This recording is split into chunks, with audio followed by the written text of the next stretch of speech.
संगम के घाट पर सजेगी उत्सव की नगरी, एक बार फिर जगमग होंगे प्रयागराज के घाट। आखिर प्रयागराज से क्या है कुंभ का संबंध? क्यों सिर्फ 4 जगह ही लगता है कुंभ का मेला? वैसे तो कुंभ का आयोजन अपने आप में अलौकिक और अद्भुत ही होता है, जहां गंगा के घाट पर 1 महीने तक आस्था और श्रद्धा के संगम की अनूठी तस्वीरें देखने को मिलती हैं। लेकिन इस बार का प्रयागराज में होने जा रहा कुंभ का मेला बेहद खास होने जा रहा है, जिसमें आपको सिर्फ अखाड़ों की अनंत आस्था और भक्ति का समागम ही देखने को नहीं मिलेगा, बल्कि योगी सरकार की तरफ से की गई तैयारियों की तारीफ किए बिना आप नहीं रह पाएंगे। साल 2017 में यूपी में योगी सरकार आने के बाद से ही एक धार्मिक कार्यक्रम अपनी उच्चतम स्तर पर पहुंच गए हैं, जिसने अयोध्या से लेकर प्रयागराज को अंतर्राष्ट्रीय ख्याति भी दिलाई है। इस बार तो इजराइल, अमेरिका और फ्रांस से खास मेहमान कुंभ के मेले में नजर आएंगे, और ये सब संभव हुआ है योगी आदित्यनाथ की बेहतर प्रशासनिक व्यवस्था की वजह से। आखिर क्यों सिर्फ प्रयागराज, हरिद्वार, उज्जैन और नासिक में मनाया जाता है कुंभ? वजह आपको भी हैरान कर देगी। कहा जाता है कोई भी त्योहार या धार्मिक अनुष्ठान तभी पूरा होता है जब उस त्योहार या अनुष्ठान की सही जानकारी हो।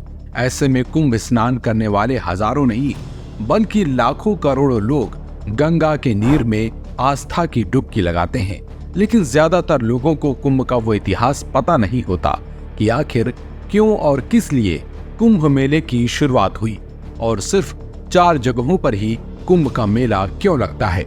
तो आइए आपको बताते हैं वो पौराणिक कथा जिसने पुराणों में प्रयागराज, हरिद्वार, नासिक और उज्जैन का नाम स्वर्णिम अक्षरों से लिख दिया, और करोड़ों साल बाद भी इन शहरों को इनकी संस्कृति के साथ साथ कुंभ मेले के आयोजन की वजह से भी जाना जाता है। तो कुंभ मेले की शुरुआत की कहानी पुराणों में लिखी पौराणिक कथाओं में मिलती है, जिसमें बताया गया है कि समुद्र से अमृत निकालने के लिए सुर और असुर दोनों ने मंथन किया था। उस समय समुद्र से विष निकला था, जिसे भगवान शिव ने ग्रहण किया था, इसलिए ही उनका कंठ नीले रंग का हो गया। लेकिन काफी प्रयास के बाद समुद्र से अमृत निकला, जिसे पीने के लिए सुर और असुर दोनों आमने सामने आ गए।